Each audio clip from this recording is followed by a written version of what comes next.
Hello students, I am Mrs. Rima Shavora from Deccan Education Society, Brihan Maharashtra College of Commerce, Pune. I teach mathematics and statistics, and today we are going to see probability distribution, which is the 8th chapter from Maths paper 2. So for the better understanding of the chapter, now we move on to the PowerPoint presentation. In this chapter, we are going to cover first random variables, then types of random variables, probability distribution of random variable, discrete random variable, probability mass function of discrete random variable, cumulative distribution function, that is CDF of discrete random variable, expected value and variance. Then we are going to cover continuous random variables. So as you can see, there are two types of random variables. In that also we will have probability density function, cumulative distribution function. Next will be binomial distribution, then Bernoulli trial, mean and variance of binomial distribution, and lastly Poisson distribution. So in class 11 students, we have studied the basic concepts of probability theory and some important theorems based upon them. Probability is very important for the statisticians.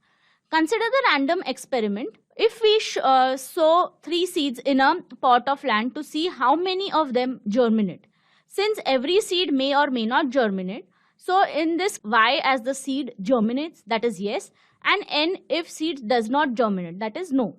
So hence the sample space will be as follows.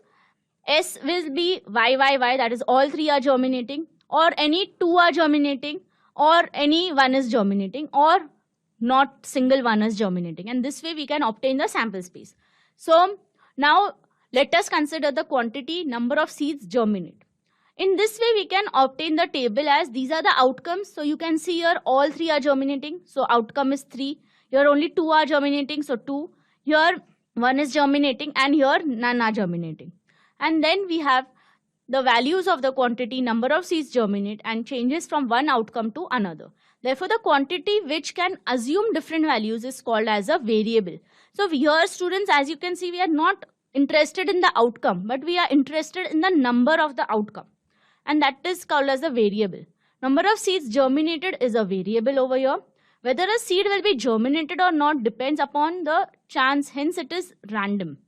Value of variable, number of seeds germinates varies randomly. Okay, whether a seed germinates or not is not in our hand, it is purely random. Okay, and thus the number of seeds germinated is a random variable which can take values 0, 1, 2 up to 3. So this was just an example for you to understand what is a variable and what is a random experiment. Therefore, from the above example, we can conclude that for a sample space S of any random experiment, a random variable is any function that associates a real number with each outcome of S. As we have generated an outcome like a number for each and every outcome, that is 0, 1, 2 or 3. Okay. Now, what do you mean by random experiment? So random experiment means we can obtain the random variable from that. From random variable, we can obtain the real number with the outcomes. Okay. A random variable is a function from the sample space S to the set of real numbers. Like how we did in the case of germination of seeds, whether the seed is germinating or not. So that was the sample space S, and from that we obtained the real number. Okay. So that's why X denotes S to R. So X is considered as a random variable where S is a sample space and R is a real number. Okay. Usually random variables are denoted by the capital letters X, Y and Z, as you can see over here. Note, we generally write a random variable as RV. Notation for that. Small letter x is used to denote a particular value taken by the random variable x. Each value of x corresponds to an event defined on S. S is a sample space. Okay. Note, a sample space need not be finite. It may also be countably infinite. In the previous example of germination of seed, it was finite, but it is not always true. Okay, the experiment of tossing a coin until a head is obtained. This is an example of an countably infinite sample space. Till a head is obtained, you can obtain a head in first go, or second go, or third go, or you never know when you will obtain. So this way the sample space is obtained, and the range set of it is 1, 2, 3 up to infinity. Discrete random variable.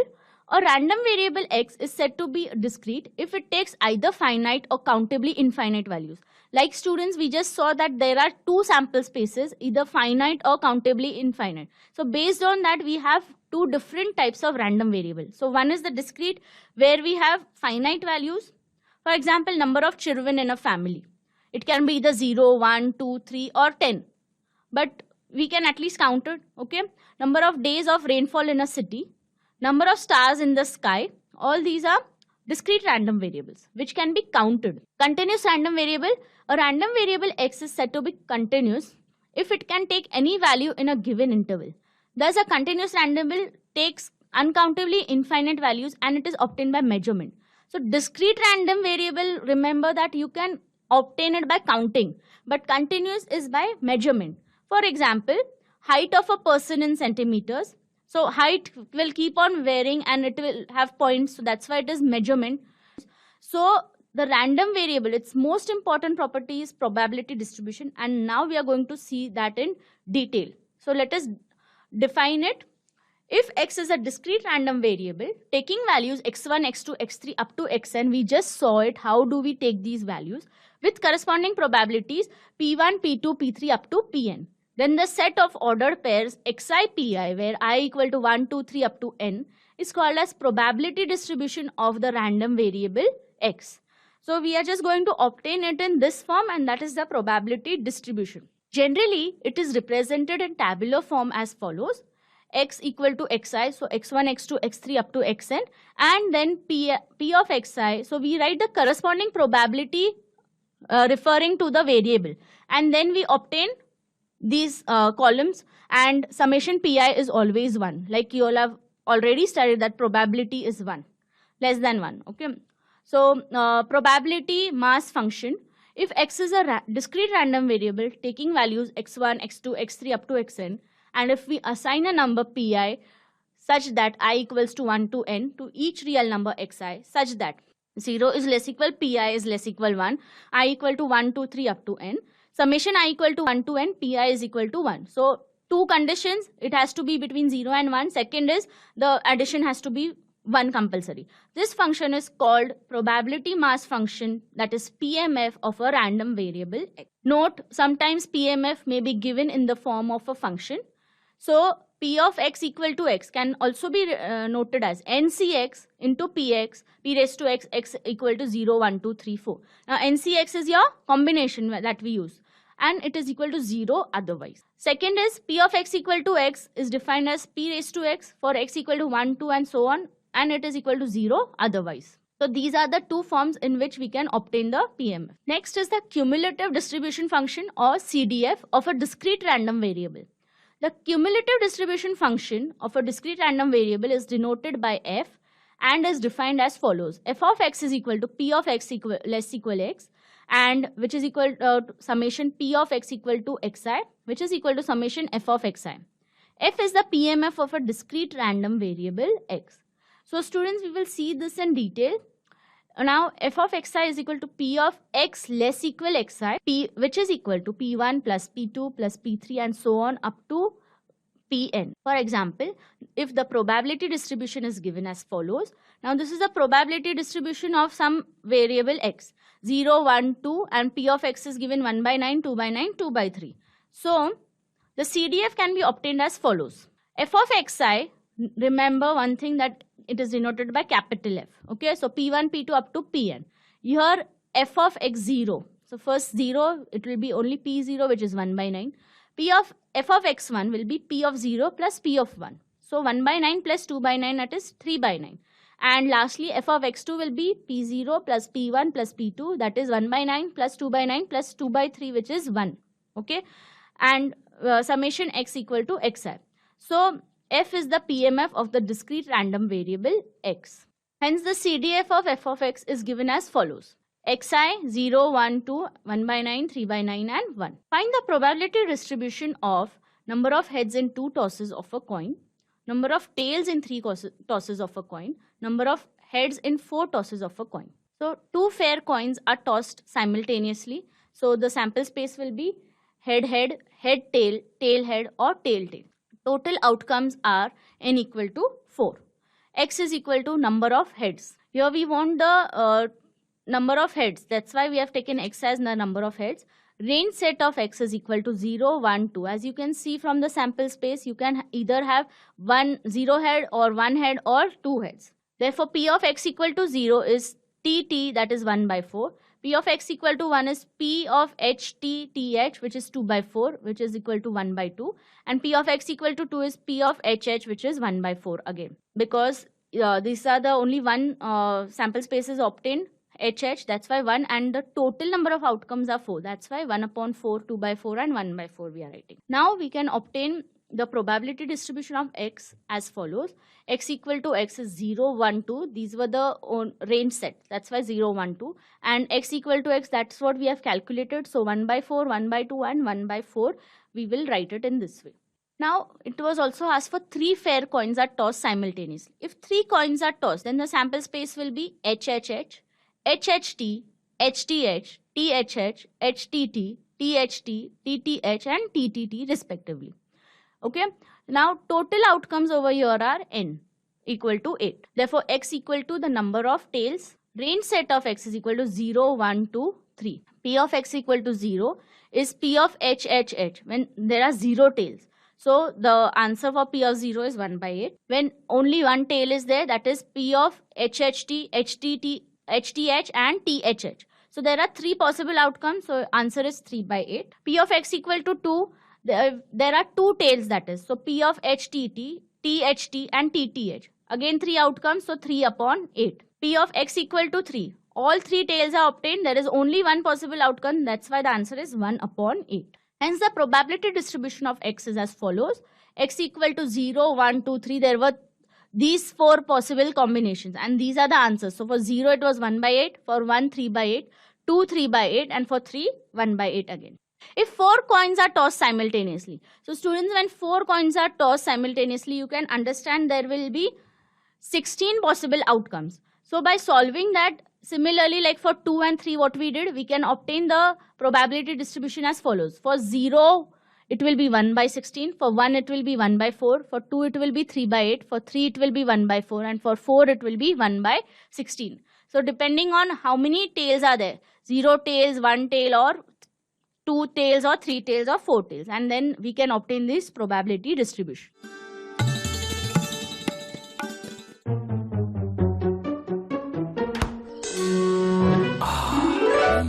Ice cream खाशील? Ice cream? हा आहे double आनंद. पहिला आनंद policy मुदतीच्या शेवटी maturity क्लेमची पूर्ण रक्कम आणि दुसरा तुमच्या आप्तजनांसाठी विम्याची पूर्ण रक्कम कोणत्याही अतिरिक्त प्रीमियम विना. LIC new Jeevan Anand. आनंदच आनंद.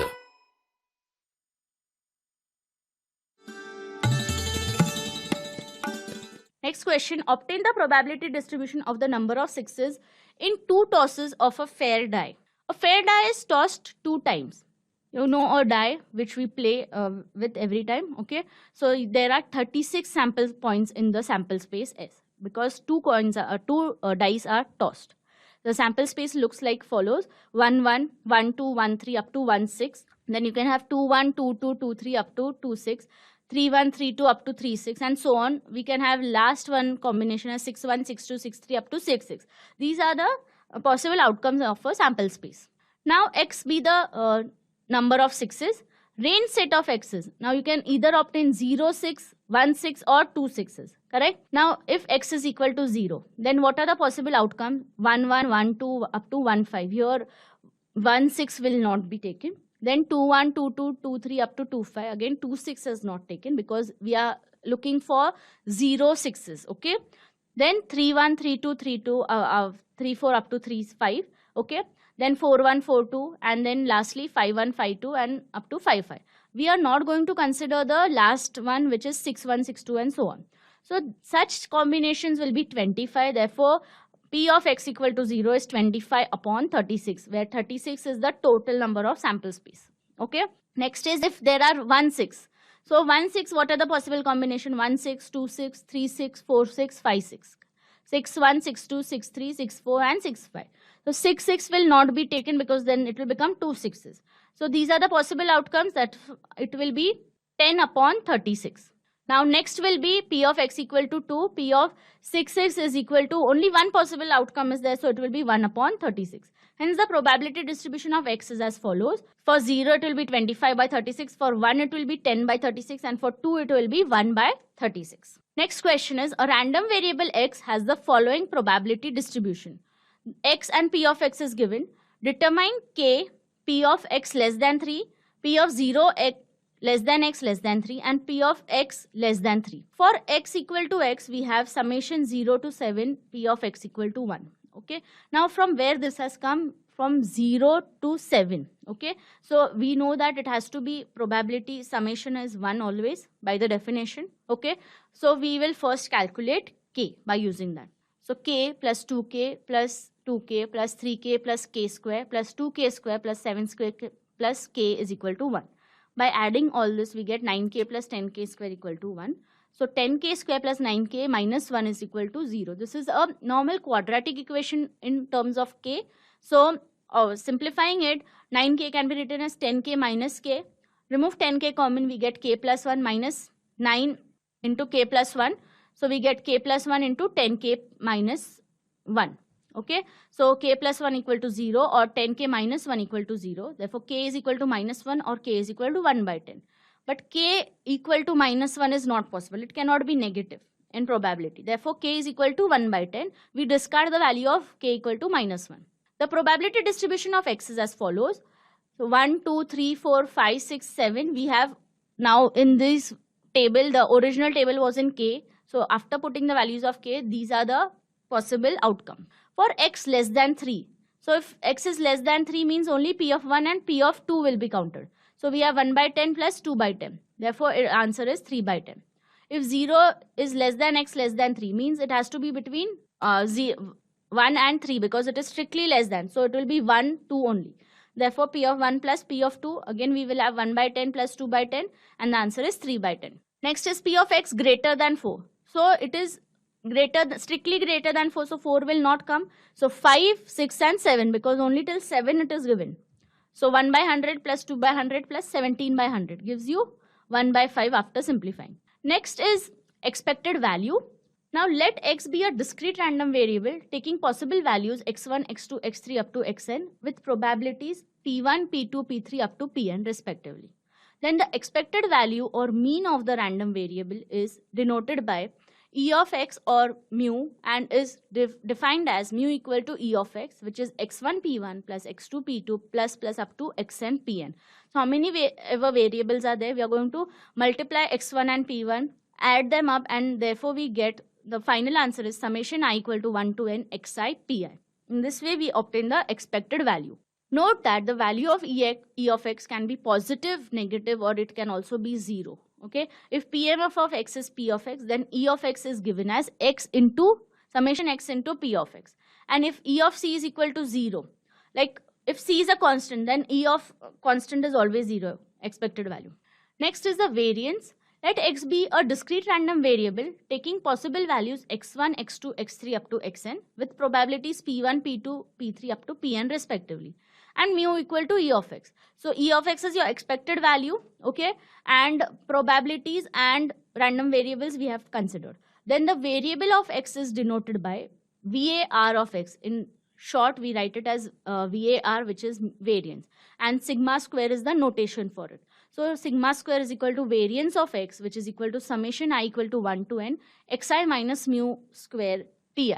So while solving, students, we are going to just consider that variance of x is e of x square minus e of x the whole square. In short, it is summation I equal to 1 to n xi square into pi minus, this is by the definition, okay, and summation I equal to 1 to n xi pi the whole square. Variance of x is greater equal 0 always. It will always be 0 or positive. It cannot be negative. Variance of c is 0, that is variance of constant is 0. Variance of c into x.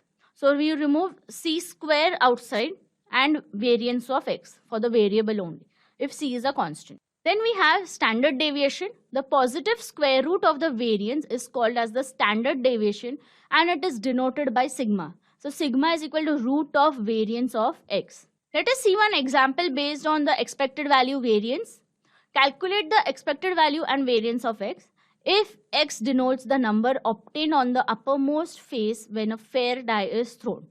A fair die is thrown, therefore the possible combinations will be, let us see the outcome. A fair die is thrown, therefore let x be the number obtained on the uppermost face of the die. So x is equal to 1, 2, 3, 4, 5, 6. So students, make a note that what you are defining x as. whatever is asked, you define the x properly and give it a proper thought to what you're writing. Then define the range set of x. So here it is 1 dies, 1, 2, 3, 4, 5, 6 only. These are the possible outcomes. The PMF is obtained as follows. For 1, x, 1, 2, 3, 4, 5, 6. For P of x equal to x will be 1 by 6, 1 by 6, 1 by 6 and so on, because one outcome can come only once. That's why all are 1 by 6. So x equal to xi, pi we are going to obtain xi pi and xi square pi. These are the columns which you need to make, students. So x equal to xi is 1, 2, 3, 4, 5, 6. Pi is 1 by 6, 1 by 6 and so on. So total is 1. Okay. Xi pi means we are going to multiply the first and the second column. So 1 into 1 by 6 is 1 by 6. 2 into 1 by 6 is 2 by 6. 3 into 1 by 6 is 3 by 6. 4 into 1 by 6 is 4 by 6. And 5 into 1 by 6 is 1 by 6. 6 into 1 by 6 is 6 by 6. Adding all these up, we get summation xi pi equal to 21 by 6. And lastly, we will obtain the column xi square pi. So we going to square xi, okay, and then multiply with this pi column. So we get 1 into 1 by 6 is 1 upon 6. 2 into 2 is 4, so 4 by 6. 3 into 3 is 9, so we get 9 by 6. 4 into 4 is 16, so we get 16 by 6. 5 into 5 is 25. Into again 1 by 6 is 25 by 6. And lastly 6 into 6 is 36.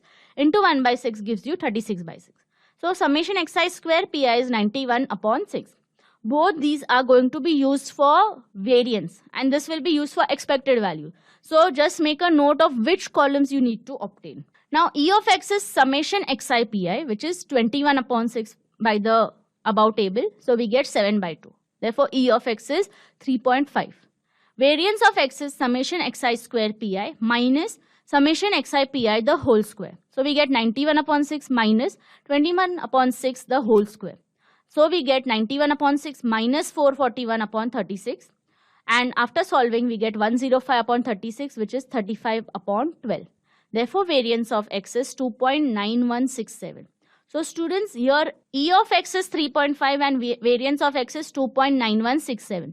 And if standard deviation is asked, then you can simply write that standard deviation is root of variance. So standard deviation is root of 2.9167. And you can leave it as it is. In this way, students, we have obtained the expected value, variance and standard deviation. Now we go for the next example. A sample of 4 bulbs is drawn at random with replacement from a lot of 30 bulbs, which includes 6 defective bulbs. Find the probability distribution of the number of defective bulbs. Here there are 30 bulbs in all which are given and we are drawing any 4 bulbs at random. So from the 4 bulbs, 6 defective bulbs are there. You have to just find the probability distribution of the number of defective bulbs that will be obtained. So a sample space of 4 bulbs is drawn at random with replacement from a lot of 30 bulbs. Therefore, S is equal to 30C4. By the combination from 30, we are obtaining 4 bulbs. Okay. Now, let X be the number of defective bulbs. Therefore, range set of X is 0, 1, 2, 3, 4. 6 defective bulbs are there. Therefore, 24 are non-defective bulbs. 4 bulbs are drawn at random with replacement. Therefore, P is equal to probability that bulb is non-defective. Therefore, we get 24 by 30, which is 4 upon 5. So, probability that the bulb is non-defective is 4 by 5. So, Q will be 1 minus P. Therefore, we will get 6 upon 30, which is 1 upon 5. Or you can also obtain Q as probability that the bulb is defective. So, defective bulbs are 6. Therefore, 6 upon 30 is also 1 by 5. Now, X is equal to 0 means all the bulbs are non-defective. So, what are the probability of getting non-defective bulbs? It is P of X equal to 0, which is 4 by 5, which is raised to 4. If X is equal to 1, means there are 3 bulbs are non-defective and 1 bulb is defective. So, it will be P of X equal to 1, which is 4C3 into 4 upon 5 raised to 3 into 1 upon 5. If X is equal to 2, that means 2 bulbs are non-defective and 2 bulbs are defective. So here students, we will get 4C2 into 4 upon 5 raised to 2 into 1 upon 5 raised to 2. Which is P is the defective and Q is non-defective. So 4C2 is nothing but 6. So answer is 6 into 4 upon 5 raised to 2 into 1 upon 5 raised to 2. If X is equal to 3, that is 1 bulb is non-defective and 3 bulbs are defective. So probability will be P of x equal to 3, which is 4C3 into 4 by 5 raised to 1 into 1 upon 5 raised to 3. So we get 4 into 4 upon 5 into 1 by 5 raised to 3. If x is equal to 4, that is all 4 bulbs are negative. We are removing the random bulbs, and if all 4 come out to be defective, then what? So probability will be 4C0 into 4 upon 5 raised to 0 into 1 upon 5 raised to 4. So we get 4C0 is 1 and 4 by 5 raised to 0, anything raised to 0 is 1. So the answer is 1 upon 5 raised to 4. Therefore, probability distribution of the number of defective bulbs of x can be written as follows. If we can make two columns, x equal to number of defective bulbs, and the second column will be pi equal to p of xi. So if 0 defective bulbs are there, then we will get 4 upon 5 raised to 4. If 1 defective bulb is there, then the answer will be 4 into 4 upon 5 raised to 3 into 1 upon 5. If 2 defective bulbs are there, then it will be 6 into 4 upon 5 raised to 2 into 1 upon 5 raised to 2. If 3 defective bulbs are there, then 4 into 4 upon 5 into 1 upon 5 raised to 3, okay? And if 4 defective bulbs are there, then the answer will be 1 upon 5 raised to 4, as we have seen in the earlier slides. So just make the proper table and the problem is solved. So students, today we have seen what is probability distribution, and we have also seen what is the mean, variance, standard deviation, what is the meaning of random variables, continuous random variable, discrete random variables, and so on. You can go through the solved examples of your textbook and also complete exercise 8.1 in the similar manner. Thank you, students.